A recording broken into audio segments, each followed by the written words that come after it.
La dieta óptima no solo debe favorecer el buen funcionamiento de nuestro organismo, sino que también ha de tener en cuenta sus repercusiones sobre el medio ambiente, los animales de granja y la sociedad. La alimentación despreocupada desde estos puntos de vista puede agravar problemas como la contaminación del medio ambiente, el sufrimiento de los animales y la pobreza. En cambio, una alimentación consciente contribuye a resolver estos retos y hace posible que las generaciones futuras puedan continuar alimentándose en un mundo más sano. Por lo tanto, la llamada dieta sostenible podría ser la más conveniente para el planeta y sus habitantes. Si no se habla más de este tipo de dieta, quizás sea porque resulta muy complicado definirla, debido a que es muy difícil valorar el impacto económico y ambiental de cada alimento. A menudo se realizan generalizaciones que no resultan del todo ciertas, como por ejemplo, que la carne resulta ambientalmente más costosa que cualquier alimento vegetal. En la práctica, la carne de pollo producida de forma ecológica en su entorno cercano a los lugares donde se consume ejerce menos impacto ambiental que un zumo de frutas tropicales importada de otros continentes. Aunque por encima de este proyecto puramente materialista de consumo de carne, aunque sea ecológica y local, hay que tener en cuenta también el derecho a la vida de los animales que habitualmente consumimos, máxime sabiendo que hay alternativas vegetales muy accesibles y mucho más saludables. Comer es probablemente la actividad individual con mayores consecuencias ambientales y económicas debido a que la industria alimentaria, deforestación para plantaciones de transgénicos, granjas y ganadería intensiva, pesca extractiva, elaboración de alimentos precocinados, envasado y transporte, recogida y gestión de basura, etc., es de las más contaminantes que existen. A mi juicio, los 3 principios más básicos para seguir una dieta sostenible podrían ser: consumir proteínas vegetales. Desde el punto de vista nutricional, los cereales, las legumbres, las verduras, las frutas y los frutos secos proporcionan hidratos de carbono de absorción lenta y proteínas de alta calidad. Por tanto, y según los expertos en nutrición, deberían constituir más del 80% del volumen total de la alimentación diaria, o el 100% en el caso de los veganos o vegetarianos estrictos. Tomando una estimación conservadora, para producir un solo kilo de carne de ternera se necesitan 9 kilos de cereales y 15.000 litros de agua. En cuanto al apreciado elemento agua, se puede obtener 1 kilo de verduras o 1 kilo de frutas con tan solo 300 o 900 litros de agua respectivamente. Es decir, con 15.000 litros de agua podemos obtener 1 kilo de ternera o bien 50 kilos de verduras o 16 kilos y medio de fruta.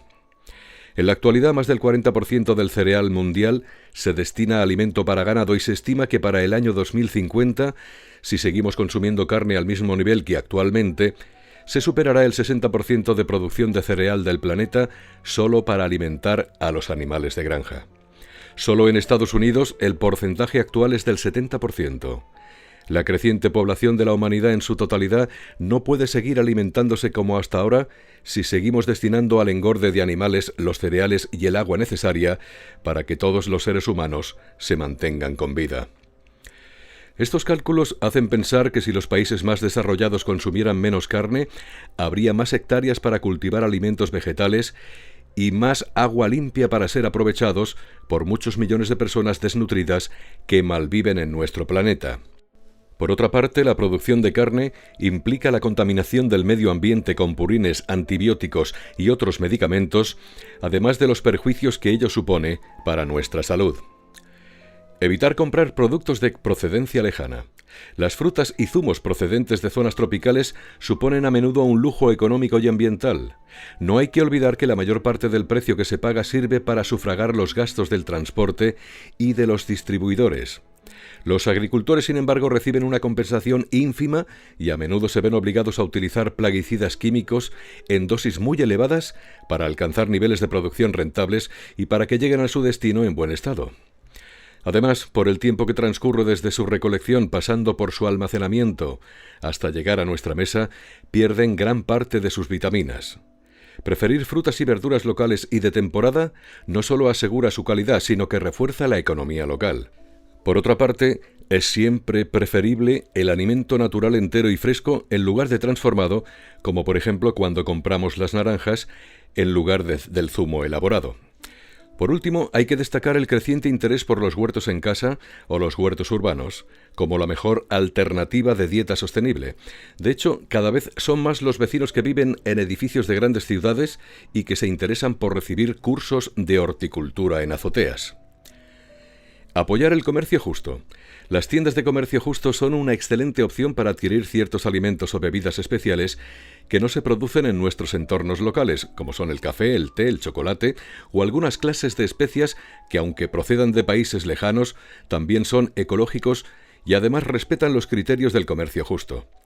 Con este tipo de comercio nos aseguramos que nuestro dinero no va a parar a las empresas multinacionales ni a innumerables distribuidores y especuladores, sino que la mayor parte llegará a los campesinos productores, organizados en pequeñas cooperativas, facilitándoles de este modo un salario y una vida digna, además de ser sus prácticas agrícolas muy respetuosas con el medio ambiente.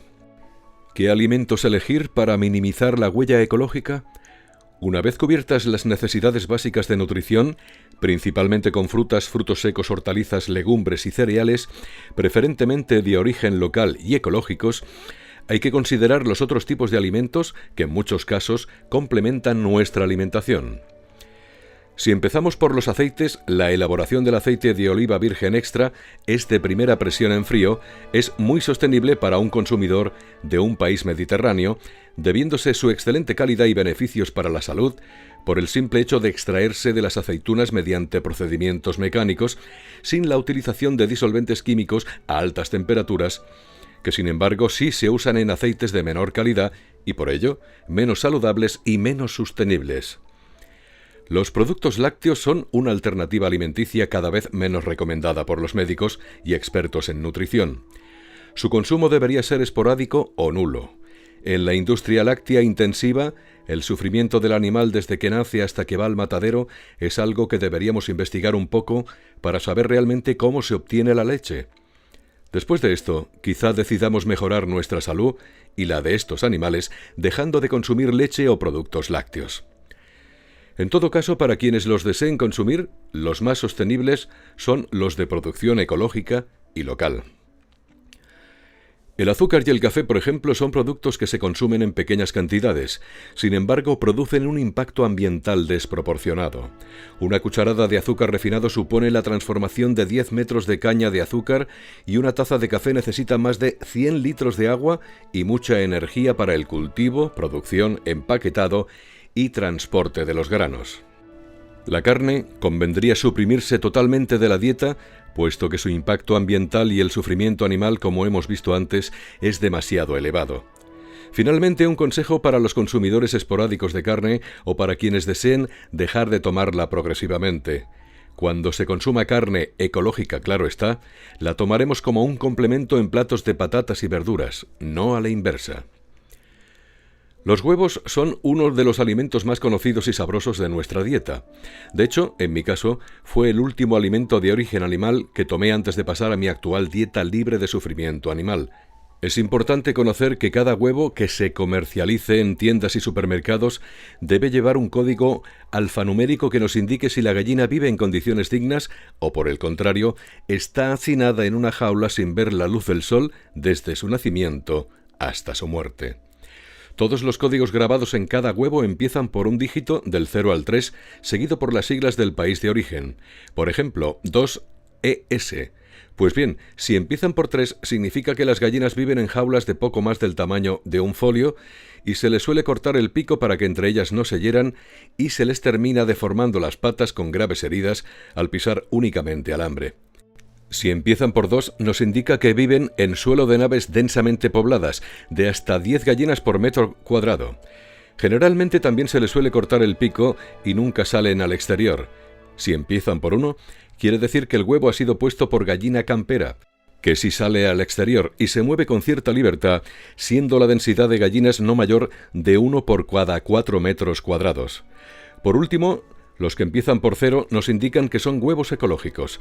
La libertad de las gallinas es similar a las camperas, pero además el 80% de su alimentación debe proceder de la agricultura ecológica, limitándose además el uso de antibióticos y medicamentos. La diferencia de precio no es mucha y, sin embargo, comprando huevos que empiecen por 0 y 1, contribuimos a que las gallinas vivan en condiciones más dignas, siendo además un alimento más saludable. En cuanto al pescado, su masivo consumo lo hace cada vez más insostenible, además del sufrimiento al que se someten cuando se los cría en cautividad, se los persigue en alta mar y cuando por lo general se los deja morir lentamente por asfixia tras su captura.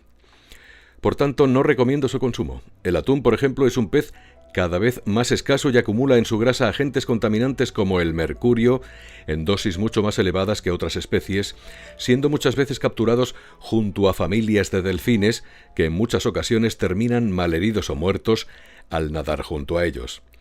Además, el atún junto al pez espada o emperador no se recomienda su consumo debido a que ocupan la cúspide de la pirámide trófica marina y por tanto se alimentan de otros muchos peces, motivo por el cual acumulan mayor cantidad de metales pesados indeseables. Otra especie poco aconsejable es el panga, un pescado blanco barato que se cría en ríos asiáticos cuya agua se ha convertido en un caldo donde se mezclan piensos, antibióticos y residuos. Además, los trabajadores de estas granjas de pescado perciben un salario indigno de unos 60 euros al mes. El agua, elemento esencial para la vida en el planeta, también para la nuestra, no se considera un alimento y, sin embargo, está presente en la mayoría de las veces en todo lo que consumimos. Cuando la tomamos sola, la bebemos en muchas ocasiones en una botella o en una garrafa comercializada sin pararnos a pensar que además de ser un producto muy caro y poco sostenible, a veces sabe peor.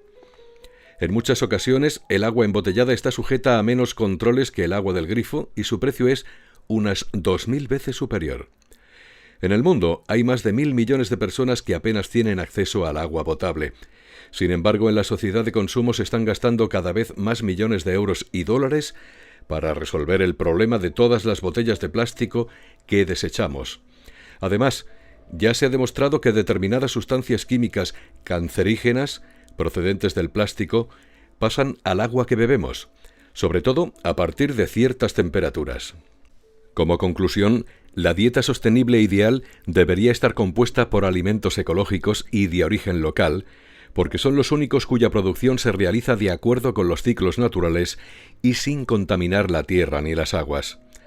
Si los alimentos ecológicos resultan más caros es porque necesitan más atenciones, porque no se exprime la tierra para obtenerlos y porque, todavía, una pequeña parte de la población tiene interés o capacidad económica para comprarlos. Una razón más para optar por los alimentos ecológicos es que, además de saludables, también son más apetitosos y sabrosos, aunque muchas veces no sean tan grandes o vistosos como los obtenidos de forma intensiva. Finalmente, y a modo de reflexión, hay que considerar que los alimentos más beneficiosos para nuestro cuerpo lo son también para la tierra, constituyendo estos la mejor y más equilibrada nutrición para todos los seres humanos.